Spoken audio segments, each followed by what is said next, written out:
Ah là là, le mercato parisien est en train de prendre une tournure que je n'aime pas tant. Salut à tous les gars, c'est Azial. Aujourd'hui, on se retrouve pour une nouvelle vidéo actu mercato. On va se concentrer sur le cas Julian Alvarez et sur le cas Gvicha Kvaratskhelia.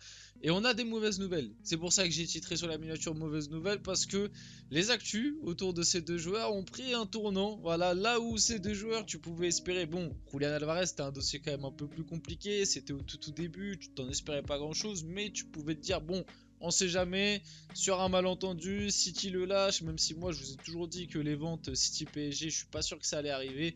Bon, tu vois, on pouvait pas savoir, à la limite c'était le bonus. Mais là où il y a la vraie mauvaise nouvelle, c'est sûr que Gvicha Kvaratskhelia qui apparemment, d'après les dernières infos, est plus proche de prolonger que de partir. Et ça c'est une très mauvaise nouvelle. On va voir tout ça dans cette vidéo, bien évidemment avant que la vidéo commence.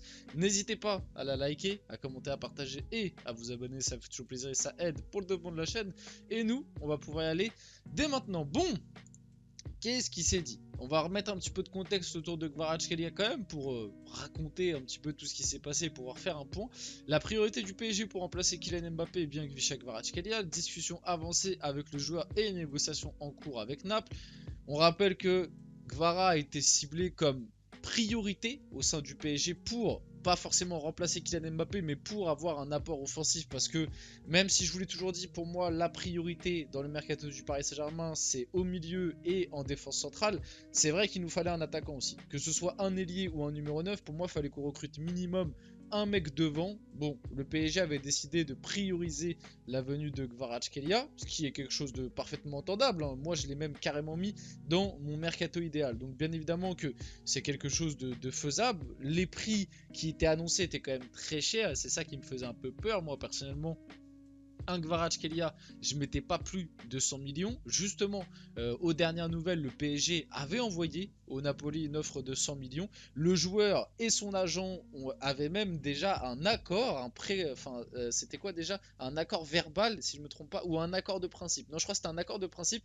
Son agent et le joueur, donc Kvaratskhelia, avaient un accord de principe déjà avec le Paris Saint-Germain. Donc il restait à convaincre le Napoli. Sauf que en même temps, le Napoli voulait garder le joueur parce que je pense que du côté du Napoli cet été, on va préférer on va préférer vendre Osimhen pour faire la grosse vente du mercato. Et je pense que Kvaratskhelia, dans la tête des dirigeants napolitains, on va se dire on va le garder et on va plutôt le vendre l'année prochaine, voire même dans 2 ans, si l'année prochaine on n'a pas forcément besoin d'argent ou s'il y a une autre grosse vente qui peut venir, on va dire, s'imbriquer.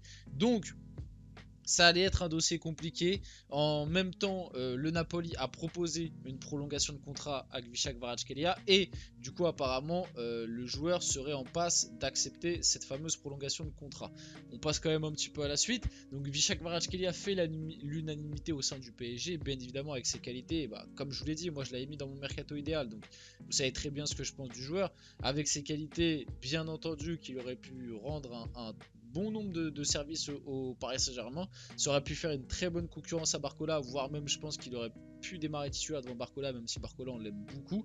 Et même pour Barcola, je pense que c'est bien qu'il ait une petite concurrence dans les pattes. Et même pour moi, comme je vous l'avais dit, je pense que Kvaratskhelia aurait pu dépanner en numéro 9. Luis Enrique, je pense, aurait bien kiffé le profil, aurait pu le faire jouer numéro 9 parce qu'il a un rapport avec la balle quand même qui est très soigné, on va dire, et qui du coup il peut évoluer dans des espaces beaucoup plus restreints. Tu vois, c'est un mec qui a un toucher de balle où il peut évoluer dans des zones où il y a beaucoup de joueurs sans perdre le ballon, sans paniquer. Il a une certaine esthétique, il a la vision de jeu, il a beaucoup de choses. Gvicha Kvaratskhelia, il a aussi une qualité de jeu long. Souvent, il fait pas mal de transversales, mais bon, je pense que de toute façon, le profil du joueur, vous commencez à le connaître. On en a fait beaucoup de vidéos, il y a beaucoup de vidéos qui sont sorties sur YouTube vis-à-vis de sa possible arrivée du côté du Paris Saint-Germain.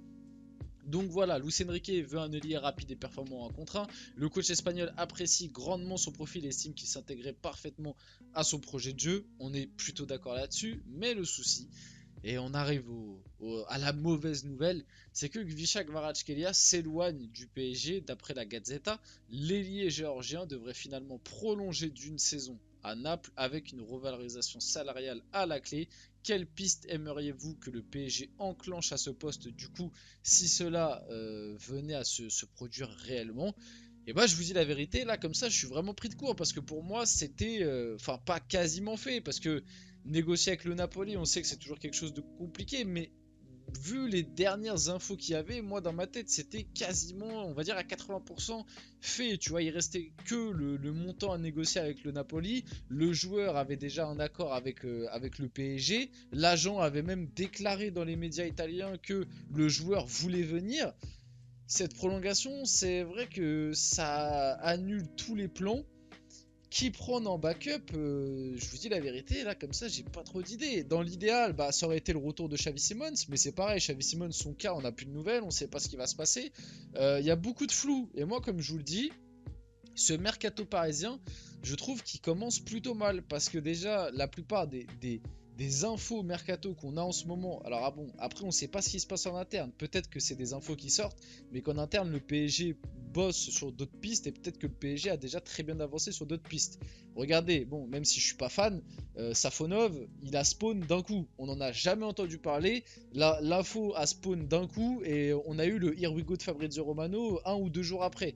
Donc peut-être que le PSG fait pareil sur d'autres pistes en interne, mais par rapport à ce qu'on a via les médias, les relais médiatiques pour l'instant, que ce soit en termes de postes ciblés et d'avancement dans les recrues, le début du mercato du PSG est catastrophique parce que Kvaratskhelia s'était très bien avancé, au final il va prolonger, ça va tomber à l'eau, bon même si c'est pas encore officiel, apparemment c'est en bonne voie d'après la Gazzetta et la Gazzetta ils sont quand même plutôt fiables. Lenny Euro, pareil, ça fait 6 mois qu'on bosse sur Lenny Euro. Au final, Lenny Euro, il a choisi, enfin, il préfère aller au Real Madrid. Et d'après les dernières infos, bah, c'est plus le Real Madrid qui est sur le truc que le PSG. Voilà, Bruno Guimaraes, pareil, ça fait 6 mois qu'on tape sur Bruno Guimaraes. Au final, il préfère aller à Manchester City. Bernardo Silva, on n'a pas d'actu dessus, mais d'après les dernières infos, il préférait aller du côté du Barça. Et en fait, c'est un peu ça sur toutes les priorités parisiennes, quoi. Donc encore une fois, on va se retrouver avec des plans B, des plans C, et ça part très très mal du côté du PSG. Et ça, la transition est trouvée pour Julian Alvarez. Manchester City veut garder Julian Alvarez, il souhaite jouer plus souvent, et le club a été informé par le camp de l'attaquant argentin. Manchester City veut le conserver et n'a aucune intention d'accepter une offre de prêt cet été, parce que ça parlait potentiellement d'une offre de prêt pour l'Atlético. Voilà, pour remettre dans le contexte. Toutefois, l'agent d'Alvarez a été approché par le Paris Saint-Germain ces derniers jours. Et bon, quand tu vois un petit peu l'évolution pareil du dossier Alvarez, on en a fait une vidéo. Bon, moi je vous ai expliqué que cette information, j'y croyais quand même très très peu. Même si sur l'idée c'était très hypant, Julian Alvarez aurait pu, franchement, il aurait pu soigner beaucoup de problématiques à ce PSG là. Le poste de numéro 9 pour moi avec Julian Alvarez, déjà c'était bouclé. Tu pouvais avoir une concurrence acceptable et saine avec Gonzalo Ramos, mais Julian Alvarez, je pense que c'est typiquement le style de numéro 9 qui plairait à Luis Enrique. Tu vois, typiquement, c'est le numéro 9 qui correspondrait parfaitement à Luis Enrique et à ce PSG là, capable de marquer, capable de redescendre, participer au jeu, techniquement très très solide, une bonne qualité de passe. Bref, il a tout. Il y a peut-être juste le jeu de tête où c'est pas excellent pour un numéro 9, mais c'est acceptable. Mais sinon, le reste, il a tout. Mais moi, je vous l'avais expliqué que un deal Manchester City PSG, ça me paraissait infaisable et que il y avait très très peu de possibilités, même si le joueur demande à partir et même si le joueur, imaginons, avait été en bonne voie pour avoir un accord avec le PSG. Manchester City, pour moi, n'aurait jamais accepté de le vendre au Paris Saint-Germain. Manchester City aurait préféré vendre Julian Alvarez à un Atlético.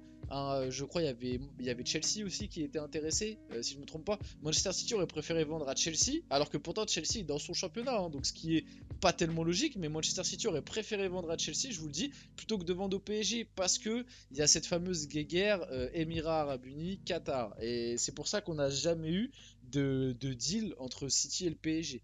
Donc maintenant, voilà, je pense que Julian Alvarez, avec cette actualité PSG, ça va lui permettre d'avoir un peu plus de temps de jeu et surtout un peu plus de peut-être de respect. Enfin, respect, c'est pas le bon mot, mais il va être plus observé à Manchester City, c'est-à-dire qu'il va être plus considéré. Voilà, c'était le mot que je cherchais. Beaucoup plus considéré, parce que finalement, à l'heure actuelle, à City, il était vu seulement comme un super sub, un mec qui remplaçait Haaland quand Haaland n'était pas là ou blessé. Je pense qu'avec cette petite alarme qu'il a fait sonner du côté de City, Bon après du coup il va avoir un peu plus de pression parce que s'il répond pas présent, et ben on va lui faire savoir. Mais je pense que du coup là il va être bien plus important dans les plans de Guardiola. Et de toute façon je pense qu'Alvarez est un joueur qui correspond plus à Guardiola qu'à Erling Haaland par exemple. Donc voilà, des mauvaises nouvelles vis-à-vis du mercato du PSG. Pour finir la vidéo, vite fait une petite actu que je pense vous avez peut-être déjà vu passer, mais le prochain maillot extérieur du PSG sera porté par les joueurs parisiens sur 2 saisons. Donc ce maillot là on l'aura sur 2 ans. Donc 2 maillots, enfin 2 saisons pour un maillot, vous aimez l'idée. Au-delà d'aimer l'idée ou pas, c'est une bonne initiative parce que écologiquement, ça va permettre enfin tout simplement faire des économies par rapport à ça et protéger un peu plus la planète.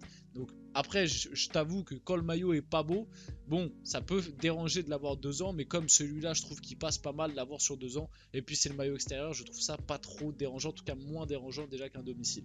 On va finir la vidéo là-dessus, j'espère que cette vidéo vous a plu, si c'est le cas n'hésitez pas à la liker, à commenter, à partager et à vous abonner les gars, c'était Azial et on se retrouve très rapidement pour une prochaine vidéo.